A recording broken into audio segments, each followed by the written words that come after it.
Well, hello to you too, and thanks for dropping by the channel. It is fantastic to have you here yet again, and today we're going to look at these four little oddities. They are 1985's Commandrons. They were released as fast food toys, and believe it or not, they are actually related to the Transformers franchise, and more specifically to the Beast Wars characters and figures that we've been looking at as of late. I'll explain what I mean when we look at these guys in the latest GotBot True review.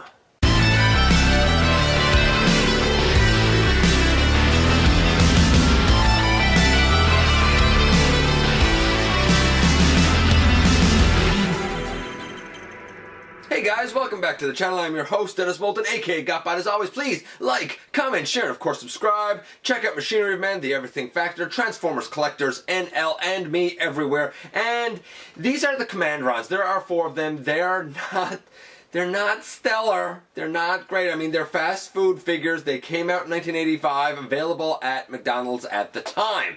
And I always thought that they were like just a simple little kind of cash grab, because at the time transforming robots were a big thing. So a lot of companies came up with like their own fiction or something unofficial. I don't know if you would call it the start of third party. Not really, because they would be their own things, not really based on the Transformers. Just like, hey, here we have some transforming robots too that you might like.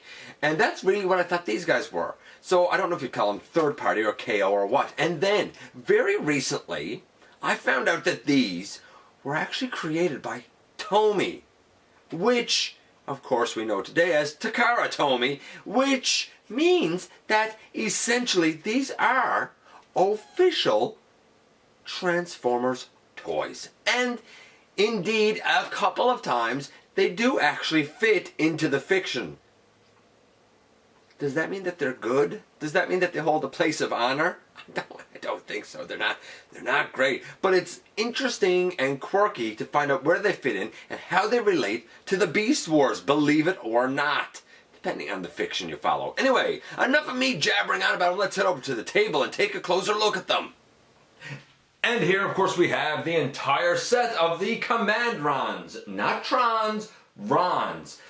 I always thought they were called Commandrons. This is one of those things that's a revelation to me. What else is a huge revelation is that they're, I guess, technically a part of the Transformers universe, because evidently they were made by Tomy, and I believe they came out in 1985 as McDonald's Happy Meal toys. The history, depending on the storyline that you follow, it varies. They've been noted as appearing at McAdam's old oil house. And if you've been following Cyberverse, then you've probably encountered McAdams at this point.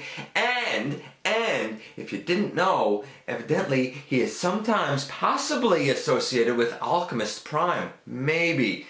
And if you had no idea about that, then spoiler, sorry. What can I say? Evidently, these guys are descendants of the Maximals by, I think, the 34th century, if you follow the Beast Wars uprising, like, fiction. And I think it's Maladroids were descendants of the Predacons, the Beast Wars Predacons. So, in essence, the Commandrons are descendants of the Autobots, and the Maladroids, I hope I'm saying that right, are descendants of the Decepticons.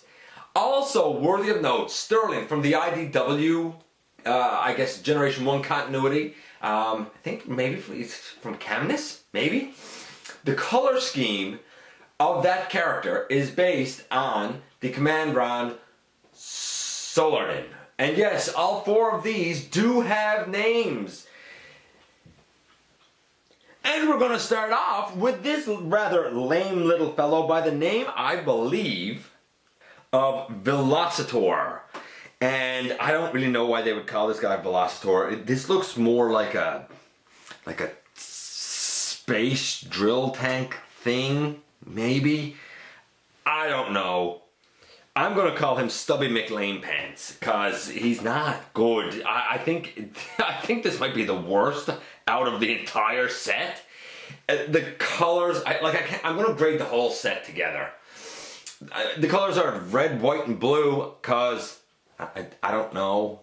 They were made by Tomy, which is a Japanese company. They went out to American kids, maybe. I don't know. Red, white, and blue is a classic color scheme. That's as good of a reason as any. The articulation in this mode, it doesn't do anything other than you can pull it back, and when you pull it back, it goes across the, and I think it's amazing that still works. I mean, this is from 1985, folks, and that still works. That being said, he does transform because, it's a transformer. Like I said, I always thought it was some sort of I'm not even going to call it a knockoff. I'm not going to call it anything like that. I always thought that it was just some, kind of company that said, hey, like transforming alien robots are the hot thing now in the mid-80s. Let's make up our own and we'll put them in as fast food toys. Why not? To find out that these are apparently from Tomy kind of gives them new legitimacy within the franchise. So to transform this guy, we're going to stand him up, and there's a good chunk of him done for you right there. And we split his lame little arms, and they come out to the side, and his little claw things, they can go up. So he's like, yay! And his head, it flips out, like apparently like that. I guess these two little dots are supposed to be his eyes, and like this is him. Okay, his arms can't go down any more than that, so he's always like he's, not applauding, but like when a crowd gets really excited and they're not clapping their hands, but they're going, yeah, yeah. Like he looks like he's, at like a rock concert, and he loves the show that's going on. Thinks it's great. So that is Velociter. Next up we have, and here we have Motron, or as I like to call him, KO Crasher, because this body type is easily the same sort of body type used for the GotBot Crasher. Same classic color scheme. It has the pullback gimmick. It's probably one of the middle of the road entries in this line. We can do the conversion by standing the figure up. Then, though this is loose here, the head does flip down in vehicle mode, and then it does flip out in robot mode. That's the robot mode face right there. I mean, you want to talk about a fantastic face sculpt. I mean, right there. The arms, they quite simply just come forward, and the hook hands can come out like that, and like that. And that's really it. The chrome on this hand over here has seen better days. But you get the idea. I think it's like, again, it's not good. The articulation, I mean, the arm, it can go, well, not even all the way around. It can go kind of around, and there's an elbow. That's cool, I guess, but like that's it. That's all this thing has. Nothing more, nothing less. And here we have the third member of the team, Solardyn, S-O-L-A-R-D-Y-N, in case you're wondering how it was spelled, since I brought it up earlier in reference to IDW Sterling. And it's a spaceship, I suppose. I think it's a nice nod that in the current comics we get, we get a nod to Commandrons. Like, who would ever suspect that? How many people would even know that? Unless they kind of go researching Commandrons. It's a spaceship, we'll say. Maybe, I don't know. Again, it has the pullback gimmick, it has the unified color scheme, and to convert this thing, again, you stand it up, and it looks awful, it is what it is. Then we can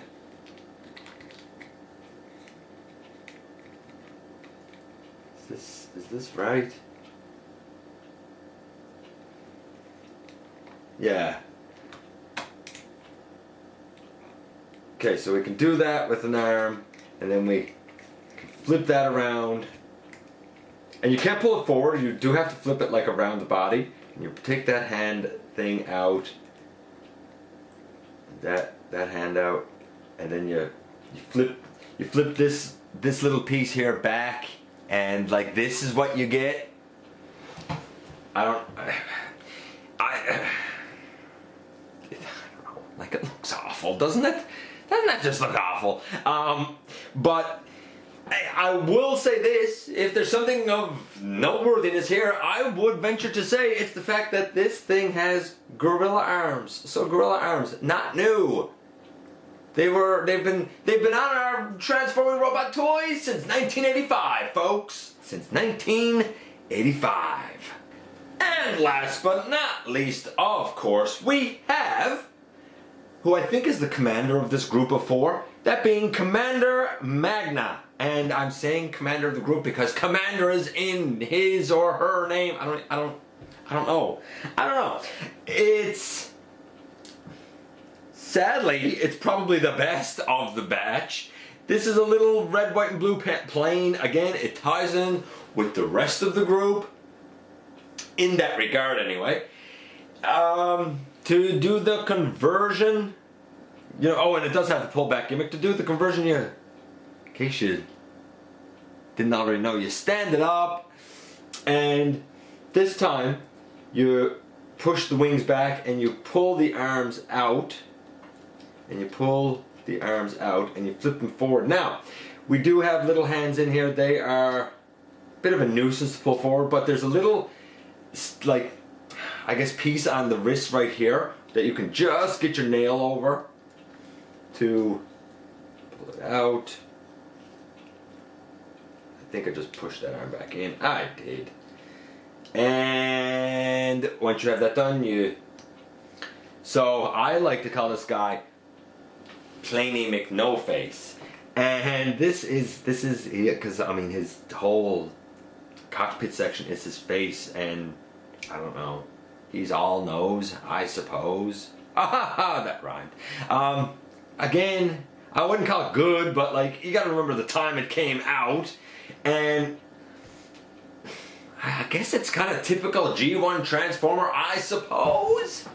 So the Autobots gave way to the Maximals, and the Maximals, evidently, if you believe in Beast Wars Uprising, gave way to the Commandrons. Yes, here is the future of the defense of Cybertron.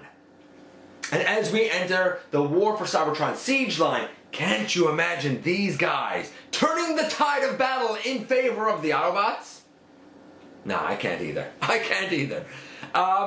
Color, red, white, and blue is a classic color scheme. It always has been. I guess we'll say 10 because we have nothing to really compare it to. But it's a classic color scheme that's used over and over on so many things in all of history. So we'll say 10. The articulation, almost nil. The arms move slightly. 1. We'll give them 1 because something does move on it. The conversion, 1. Like, these aren't good. They're very niche. They're very purely for nostalgia. If you're getting them to be a good toy, no, don't. But if you are a big fan of like fast food toys, or you're a big fan of, I guess, being a real completionist for G1 toys, technically, I guess these guys would fall under G1. If you thought that they weren't real Transformers like me for so many years and are only learning, you're this many years old right now, today, as you're watching this, and you're learning that, they were made by Tomy and they are actually, evidently, a part of the franchise. As loosely as that might be, perhaps now you have a newfound appreciation for them and newfound love for them. Here's the thing, they're not good, but I'm glad that I was able to learn something new about the franchise that I honestly didn't know before. And now you have seen all 4 of these rather lame little robots. They're not good.